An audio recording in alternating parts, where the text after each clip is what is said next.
Hello, everyone. Welcome to another episode of Step Up to the Mic. Folks, this is the place for aspiring and established speakers to take the stage, deliver their talks, and bring them directly to you. Today's featured speaker.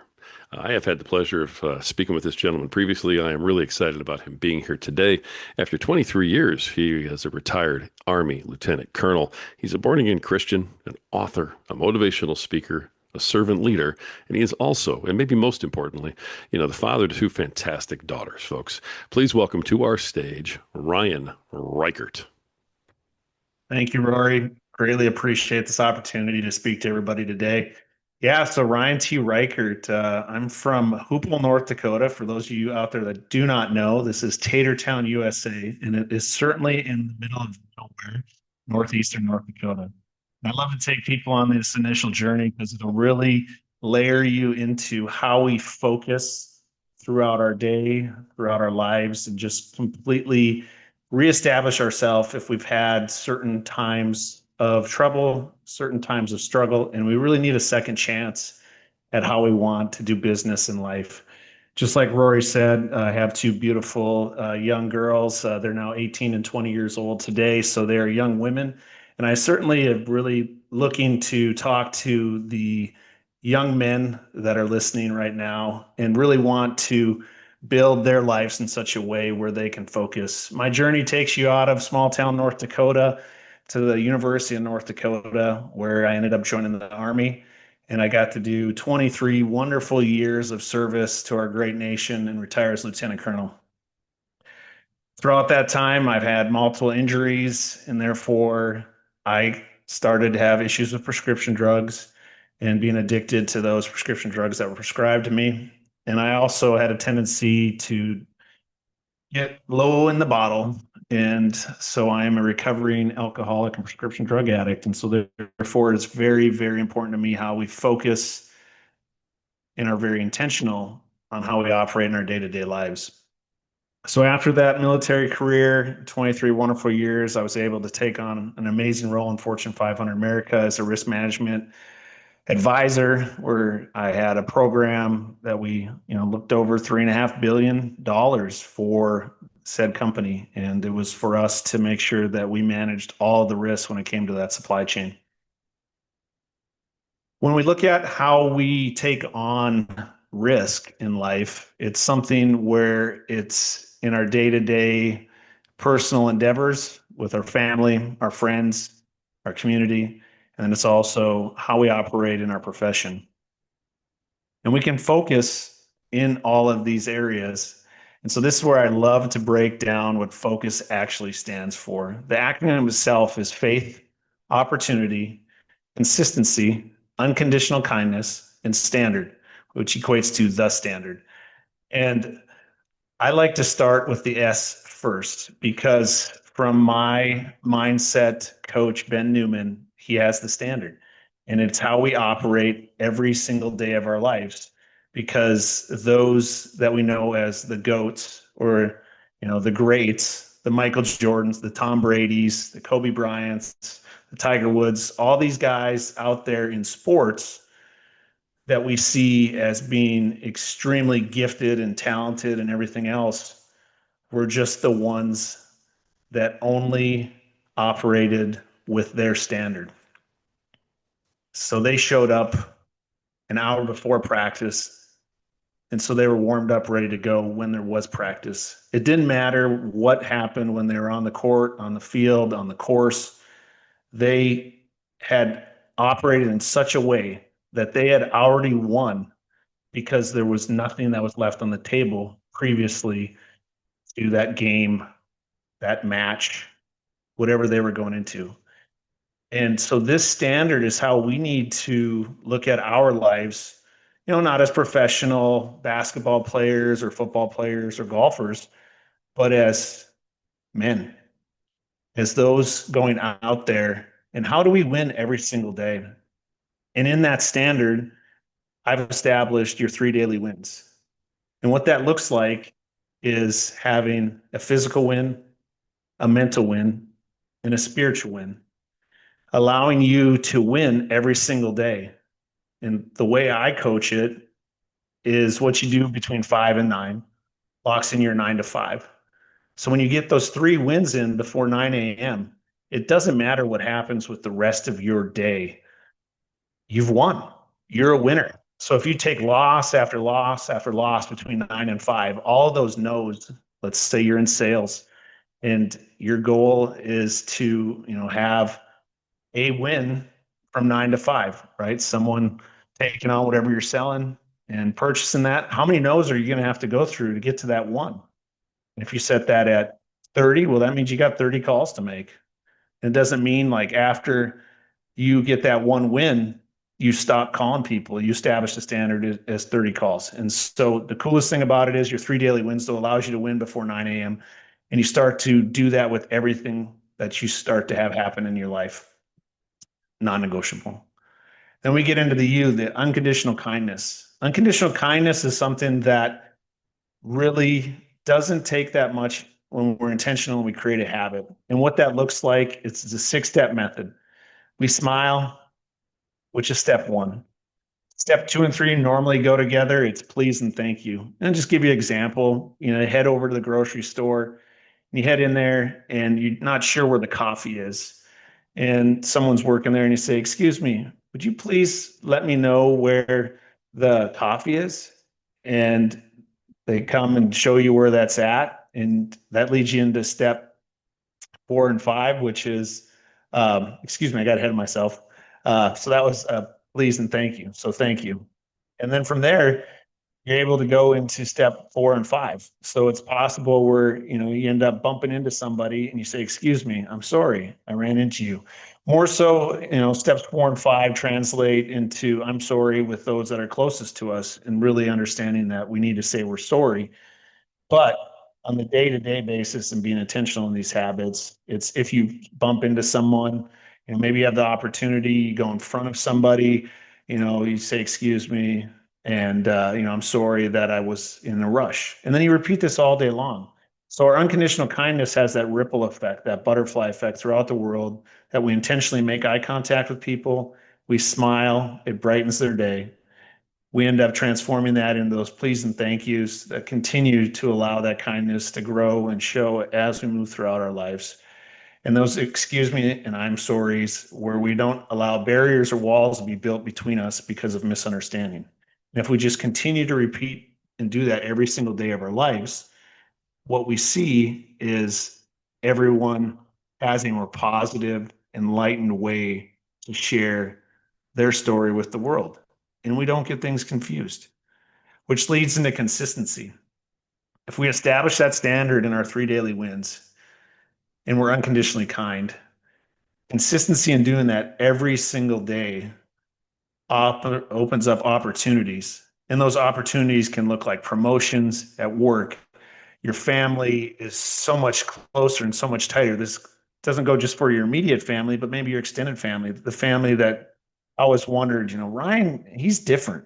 He just seems to be kinder. What's happened? Is someone come into his life where they smile, they say please and thank you, they say excuse me, I'm sorry, and they do that all the time? Could that possibly be what's going on? Not really sure, but so many different opportunities start to open up, and you see your community grow. You see the gifts that are enlightened in life. Maybe you go on to write 3 or 4 books. You establish a course in a business that allows this community to see life in such a meaningful way that before, when that F was all about finances or your fitness or your family, what you finally see is that F is faith. And so by going through the standard and unconditional kindness, which creates this undeniable consistency in your life, which leads to these overwhelming opportunities where you have this unbelievable faith. And it all started with focus. But that focus needs to be broken down in a way where you can really live inside that standard through unconditional kindness. And only in the day to day consistencies that we have will those opportunities flourish and allow your faith to come shining through. And I know everybody, it seems so simple, but we don't do it. We're not intentional with it. We don't allow it to be a daily habit. And that goes back to that consistency. So if we consistently focus in this way, these five principles, faith, opportunity, consistency, unconditional kindness, and the standard, will allow you to have the most successful life that you could ever possibly imagine. So if we just focus together, we can have a world that is so unbelievable if we just focus together. I really greatly appreciate y'all listening to this today. I hope you take some of it home with you, create those habits, and just focus on what life can live and lead to. Thank you so very much. Have an amazing day.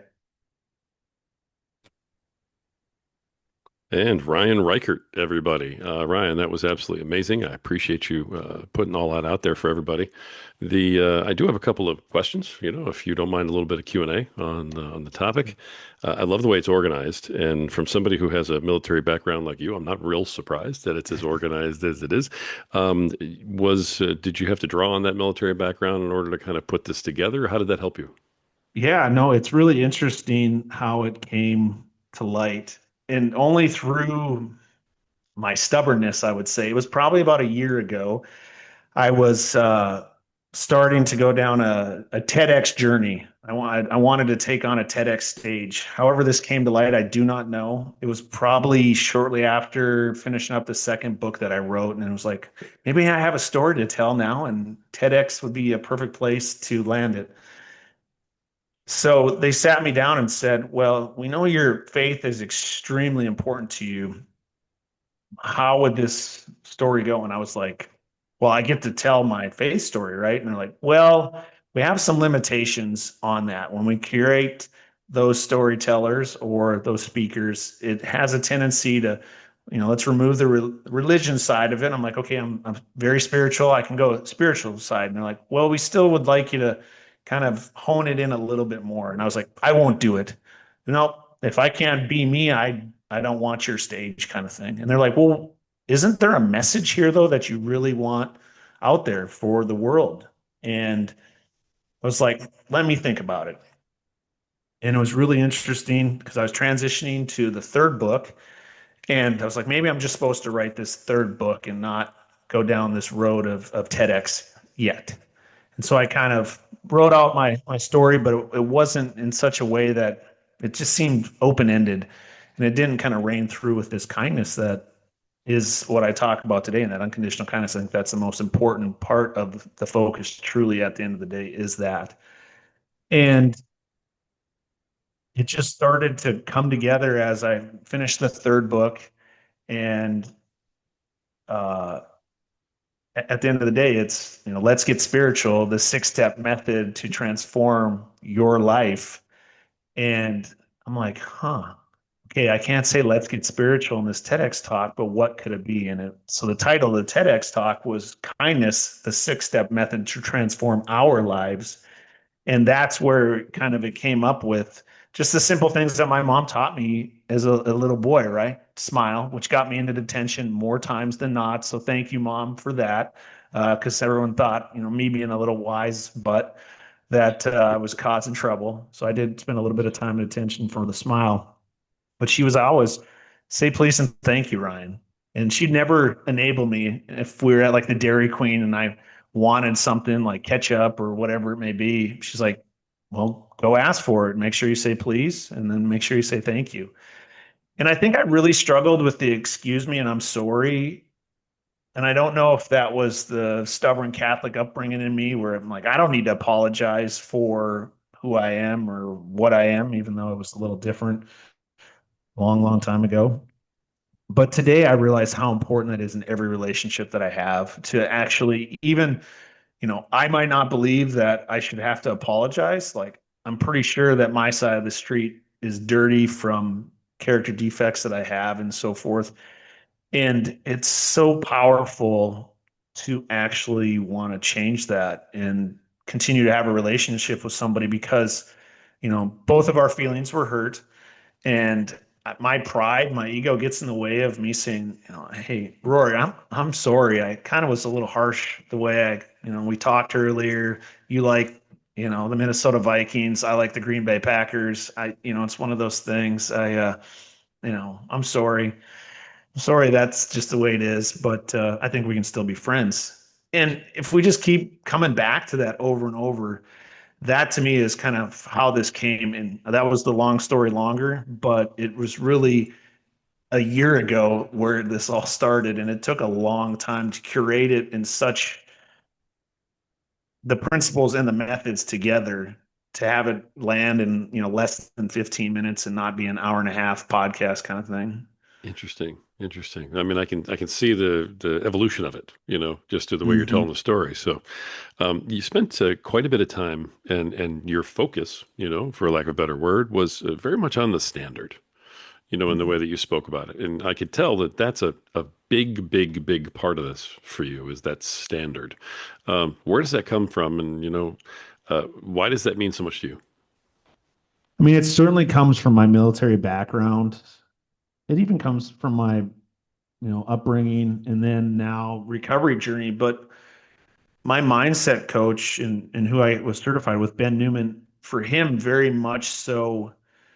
And he's worked with the greats. When I think about it, he worked with Nick Saban for so many years in Alabama's unbelievable title runs.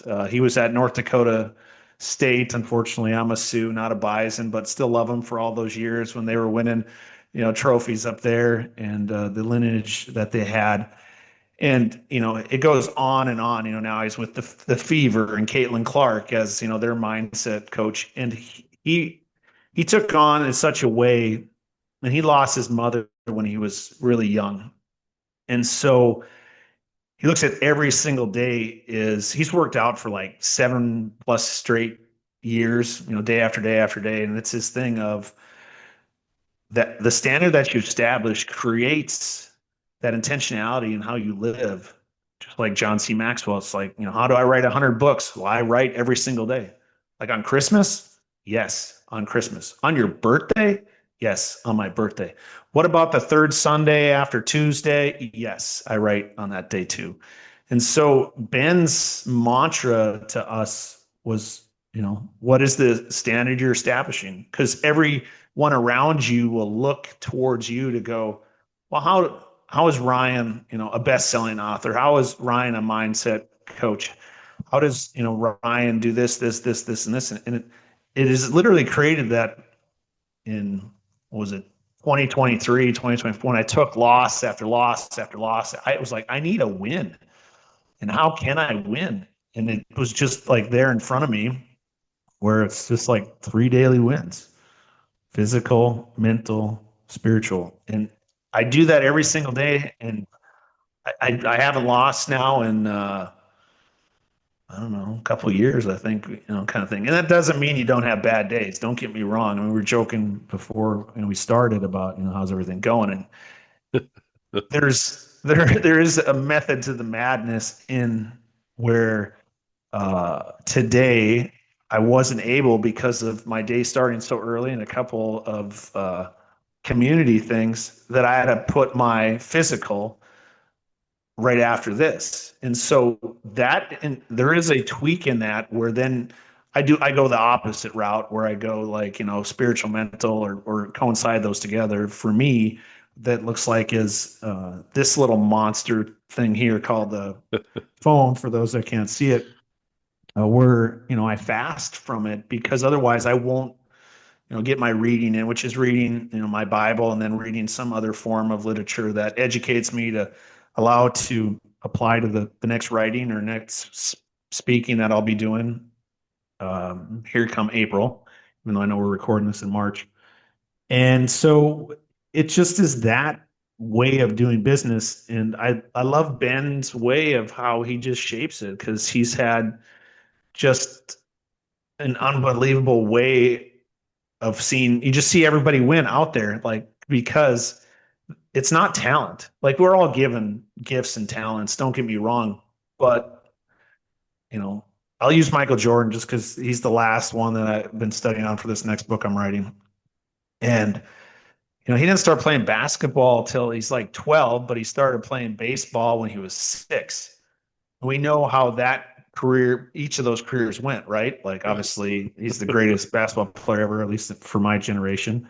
And baseball kind of fizzled, but where did he have to put more work? It was on basketball, right? Because he had those God-given talents for baseball. So it was like no big deal. For me, back before multiple injuries, I was, endurance runner, and boy, I could run all night long, kind of thing. And running was a talent. I was gifted, and I think when I look at mentally, I also ran mentally, though. Unfortunately, like I was like, I can run away from this. I can physically run away from this, and I can mentally run away from it. And so, not until we have to brutally face some of those things that we've been running from our entire lives will we be able to establish a standard that lasts day in and day out. Yeah, for sure. All right, I love that. Of these, five in the focus, these 5 points that you bring up, is there one that you think is sort of may have the highest failure rate? What's the toughest one to overcome for people who are trying to change their lives? I think it's the faith piece of it. Then that's why I like to start with the standard because for me, when I started my journey and my recovery and sobriety journey, my faith wasn't there. I'd been running in the shadows for years and years and years. So my focus was finances. My focus was my family. My focus was my friends. And everyone's going out there like, those all sound like pretty good ways to start focus, Ryan. Like, why wouldn't it be those? And what I tell people is what happens when all those go away? What happens when you lose your family? What happens when you lose your friends? What happens when you lose your finances? People are like, oh, I'll just get another job. And my family, why would they leave me? My friends, why would they turn and run away? And sure, there's the physical like death or removal of things. And so for me, it's a little different. I went through divorce, and your friends who believe you're friends, they're going to pick a side to go to. Unfortunately, sometimes the families like one spouse goes with the one and the other, and so forth. And so Yeah. where I found myself in all of it, to give people the full backstory, is I lost those three top F's for me, and faith was somewhere way way in the back. And so that's why when I coach, teach, and mentor people, we normally start with the standard because that's the only way that you can see how your faith will come to light. And a lot of folks struggle with it because they haven't lost the family yet. They haven't lost the friends yet, and they haven't lost the finances yet. Well, that's just part of the dance. I don't know if anyone's ever seen The Last Dance with Michael Jordan again, right? But by Yeah. the end of it, it paints a different picture with people of who he was, right? They're like, Kyle Grace, he was a what person. He was kind of a not nice. And it's like, yeah, to achieve certain things, that standard has to be upheld. And don't get me wrong, for me, there's with certain people, I'm like today, the only reason why I deviated was knowing the first meeting that was extra early this morning was, for the Minnesota Christians Chamber of Commerce. So like, yes, I will sacrifice and change that for him, but no other kind of thing. Otherwise, then it's literally back to the physical, mental, spiritual wins, and everybody else. Sorry, you got to wait, and we can have our one on one later, kind Yeah. of thing. And so that is what it becomes. And so for me, that's why faith is so important today because I've seen all those others. If we focus on those others first, unfortunately, when those are gone, what are you left with? And for me, I found that yeah, I had nothing. So the only person that I could turn to was my faith in Jesus Christ. Yeah, love it. All right, I appreciate the way you answered that question too. Thanks for that. Very detailed for everybody. Before we finish up, I do have one more question I want to ask you. But before we get there, how can everybody reach you? How can they reach out, find Ryan, find everything you've done, books, podcasts? I mean, you name it, you're everywhere, brother. So how can they find you? No, I greatly appreciate that, Rory. Ourprotectordevelopment.com is still the hub. That's the business and so forth of all of this. We are going to transition. Ourprotectordevelopment.com will live on forever, but we are going to go to a RyanTReichert.com as well. We're building a couple different communities out there that for those who just what it's going to look like. But we're still in the process. So down the road, you can look for RyanTReichert.com, which feeds into all the social media and everything else, which is Ryan T. Reichert or Army RT 1978. And you can find me under the sun, under the stars. And I'd love to have a meaningful conversation with you. Love that. Love that. Appreciate that. All right. Last question, on our way out here. People who are listening to this are going to be motivated. They're going to want to hear this. I mean, they're going to want to like charge out to change and change their lives and take action. So in terms of an actionable step, okay, someone who really wants to say, I love this. I want to embrace these principles. Where do I begin? What is one actual actionable step that they can take right now to start down that path? Yeah, absolutely. I mean, it's where I start with all those who like to pay for these services, and it's 3 daily wins. Just literally, for those of you listening or watching, write this down. It's physical, it's mental, it's spiritual, and it can look so simple. It's not hard. Everyone's like physical, like I want to run a marathon. Okay, let's just focus on walking around your house. Just take a loop. So for me, I live in an apartment building, so it's like, probably a quarter mile to walk around it. So that's how it started with me. That's how simple it was. Walking May, my 4-year-old golden doodle today. She was obviously only a year old when we started this process, but we started just by walking around the building because I didn't want her to be on the floor. So then the mental started looking like reading a couple of books out there, which transitioned for me today where I read the Bible every day. And then spiritual is for me meditation 30 minutes and praying. In the beginning, it was literally my mental was reading whatever was important to me at the time. I don't even remember what magazine it was, but it was just something outside of my own, just getting outside of myself. And then from there, transitioning into, there was a lot of foxhole prayers in the beginning from my spirituality side. Just, please God, get me through this. I don't even know if it was God in that beginning of my journey. It was probably like, just please remove this pain from my life. So for me, I think the physical one's the most important one. So if you just did one thing out there, just go for a walk. If it's cold outside, which I live in Minnesota, and it's finally, the bipolar weather, it's like 70 when it's, still going to be snowing tomorrow. Just walk inside your building if it's cold outside. Do laps up and down the hall, but find yourself that's what changed is that mental kind of piece. Where before I would go to some form of prescription drug to try to fix the mental problems that I thought I had, and it really was just the endorphins that I was missing in my physical outlet in life. So yeah, start with the physical. Love it. All right. Thank you so much for everything you brought today, man. Folks, Ryan T. Reichert has been with us today. Ryan, I appreciate everything that you brought, answering all the questions and just putting out a great talk for everybody. I know you motivated some people today, and I appreciate you supporting this podcast and coming on here and doing something a little unique. It means a lot, and thanks for being here, man. Thank you, Rory. Love everything you do. Thanks a lot. All right, folks. This has been another spectacular episode of Step Up to the Mic. If you're an aspiring or current speaker and you want to bring your talk to the masses, message us today. Never stop talking and let us help you to step up to the mic.